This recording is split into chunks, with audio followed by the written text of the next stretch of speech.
Hey kids, what time is it? Adventure time! Say it again louder. Adventure time! Where are we going? To Indian Creek. Yeah, we have about 2.5 hours of driving ahead of us, and it's going to be 100 miles. Let's get started. It is currently 2:17 p.m. and the battery of the trailer is up to 83%, and we're currently getting 2100 watts. So we're gonna drive to our destination, and I'm sure it'll be 100% before we get there. Here at the start of our trip, it's 90 degrees Fahrenheit outside. This is our intended route, driving from the Lehi, Utah area, heading down I-15, down Highway 6, and then down over to the Fairview area, and then up and around through the mountains on a gravel road to the Indian Creek Campground right there, where we had a group site reserved. And according to Google, this would generally take about 2.5 hours. When we're towing the RV, maybe a little longer, so it could be 2:45 or so. After getting the kids situated with entertainment, we hit the road with a full tank of gas, excited for a fun-filled weekend camping with 3 other families up in the mountains. On road trips, we usually listen to audiobooks, and that works well to keep the kids occupied, in addition to other activities they can do in the car, like these connect-the-dot yarn boards. At about 40 minutes into the drive, just as we were beginning the first climb up into Spanish Fork Canyon, we all of a sudden heard and felt a loud explosion under our feet. It felt like we'd run over a speed bump at 55 miles per hour. I immediately looked in the mirror to see if we'd run over something in the road, but I didn't see anything.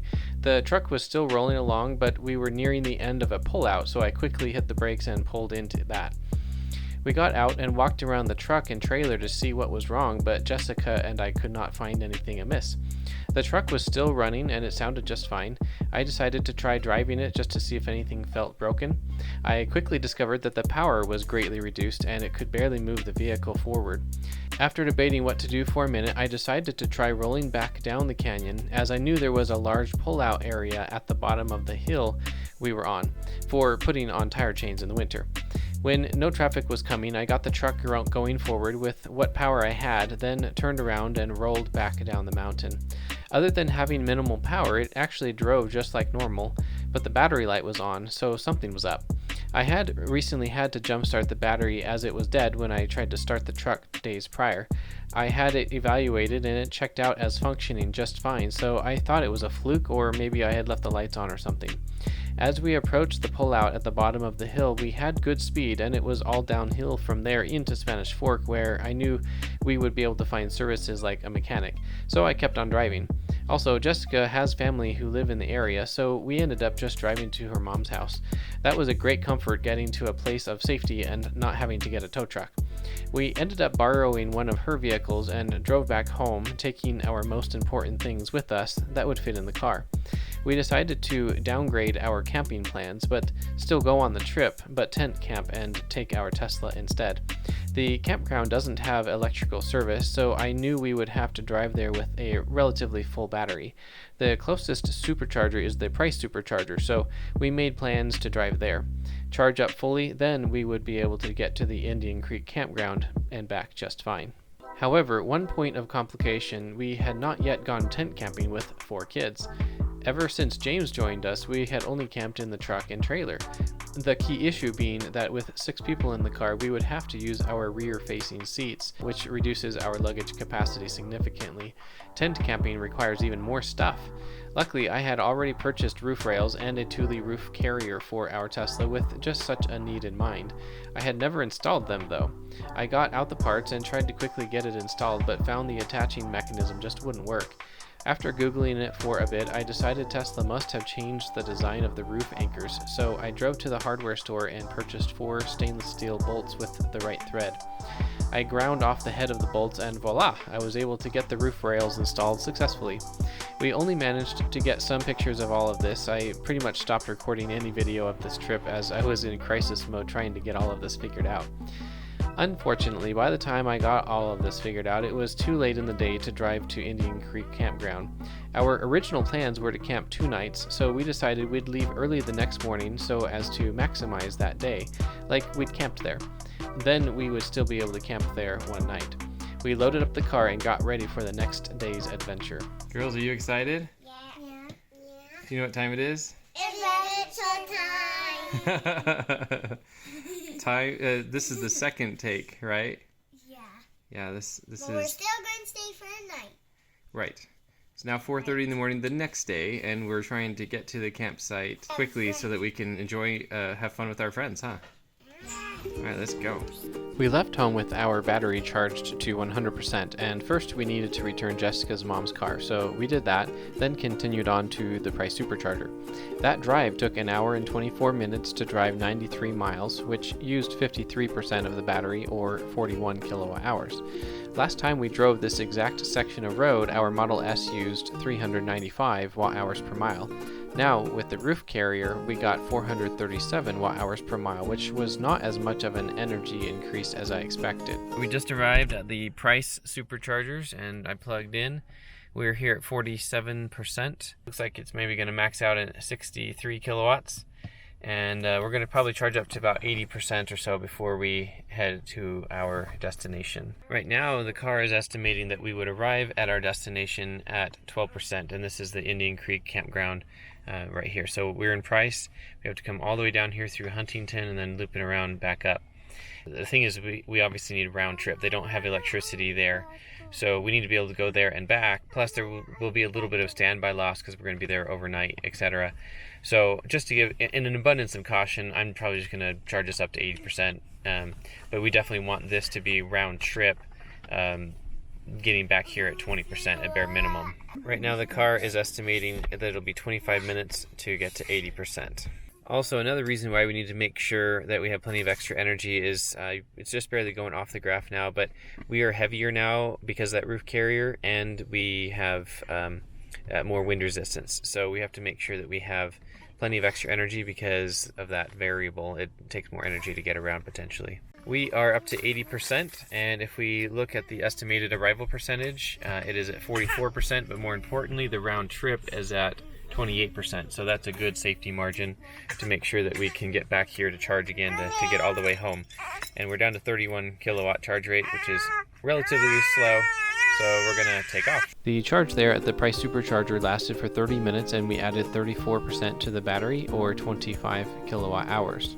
The following drive took an hour and a half to drive 58 miles and consumed 41% of the battery, or 32 kilowatt hours. The average watt hours per mile was 539, and so we were going up in elevation quite a bit, especially at the end.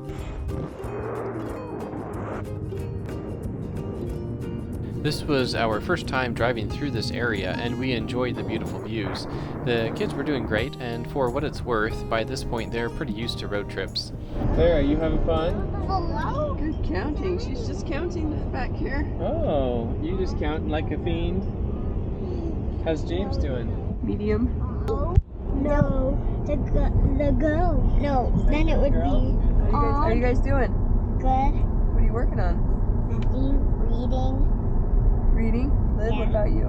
playing. Just reading and playing, huh? There's Grumpy Pants James. One big pants. Yay! Grumpy Pants James needs to go to sleep. The last 10 miles was a gravel road, but it was in good condition. We've driven on far worse gravel roads than this in our Model S. There is boondocking camping along this road, so we may come back here with our trailer someday. The last bit of the drive is a flat dirt road across a beautiful green valley before it crosses a cattle guard and we enter the camping area, driving through lots of aspens, which is a clear indication that we've gained quite a bit of elevation by this point in time. We have 8.5 miles left to our campground, and we just hit the gravel section of the road. It's really beautiful country up here. And we're arriving at the Indian Creek Campground, which is where we're staying. We finally made it. It's 0 minutes. We then spent the day having fun and hanging out with our friends.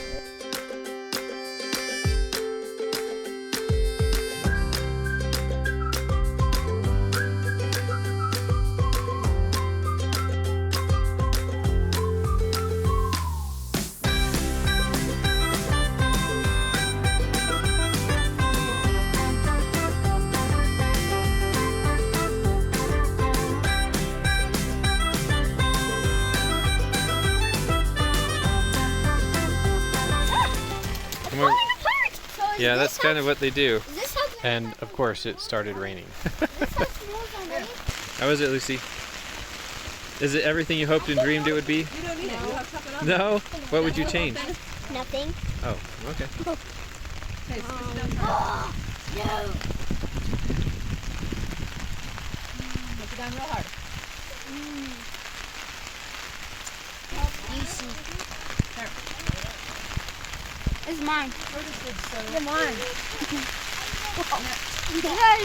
S'mores are pretty. They're saying rainbow. There it is. Pretty faint rainbow. We are all packing up and leaving because it is too cold tomorrow. And the forecast was that it was going to be nearly freezing tonight and potentially snowing.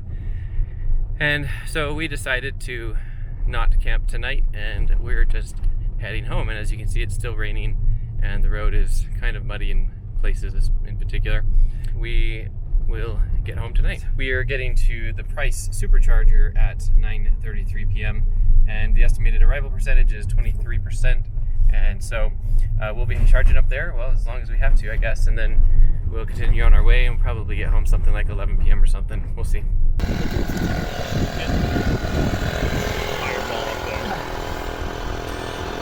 As our bad luck of this trip would have it, near the beginning of our drive home, I saw the low tire pressure warning pop up on the instrument cluster display and pulled over. Luckily, we had a tire plug kit and a pump in our frunk, but the hole was concerningly large. After pushing in 2 tire plugs, it appeared to be holding pressure, so we proceeded cautiously down the road, and surprisingly, it held for the rest of the 142-mile drive home. It was helpful and good peace of mind that we had friends with us if we had needed additional help. We left the campground with 39% on the battery, and the drive to the Price Supercharger was 53 miles, and used 19% of the battery. We are now at the Price Supercharger. We've been here for a little bit already. We're at 66 kilowatts, 31%. We'll be here for another 15 or 20 minutes. The tire pressure is now up to 45. As you can hear, I've been pumping it up while the car's been charging. And so I'm going to go unplug that now. The car is now at 60%, and it is estimating we'll arrive at 23%. And it was at 21% when it switched over and said it was time to go. So we're going to go now. Our poor car got destroyed on that muddy road, and with me getting in and out of the car, but you know, we use our stuff, we don't baby it. We arrived at 20% and charged for 26 minutes, adding 40% to the battery, which added 29 kilowatt hours. The drive home took 1 hour and 25 minutes, and we consumed 43% of the battery to drive 91 miles, and that consumed 33.28 kilowatt hours.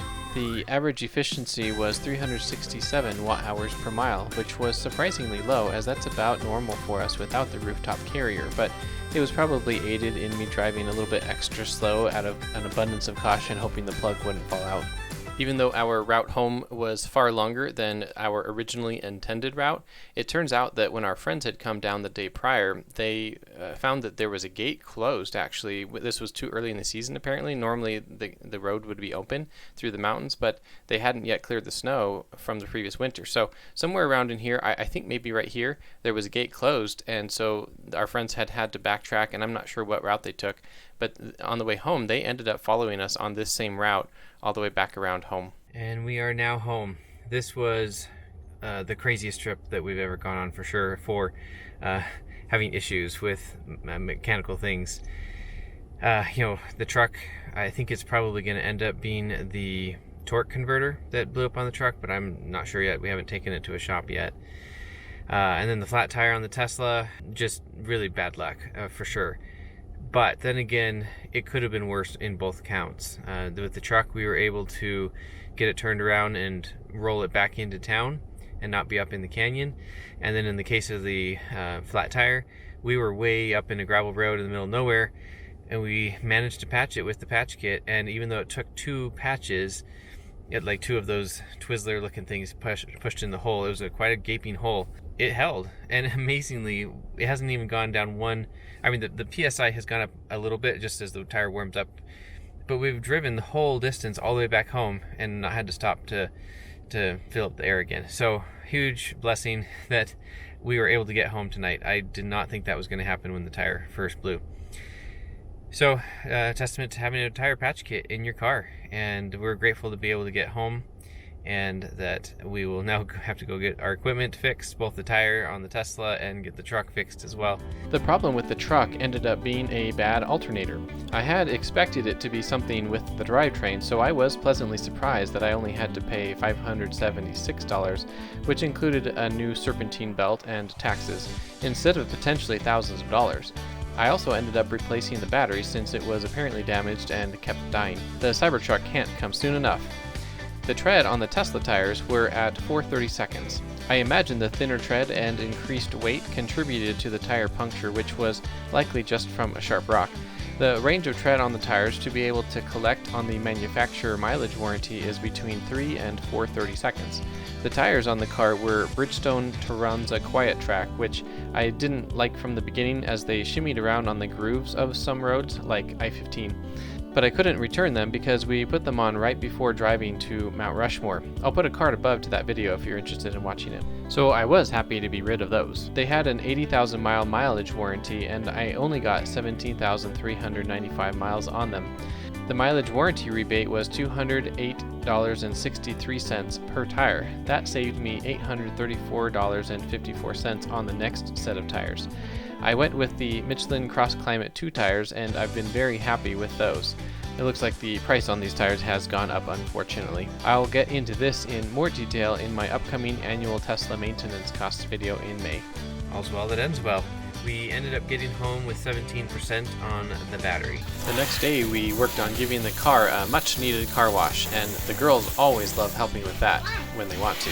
Good job cleaning, girls.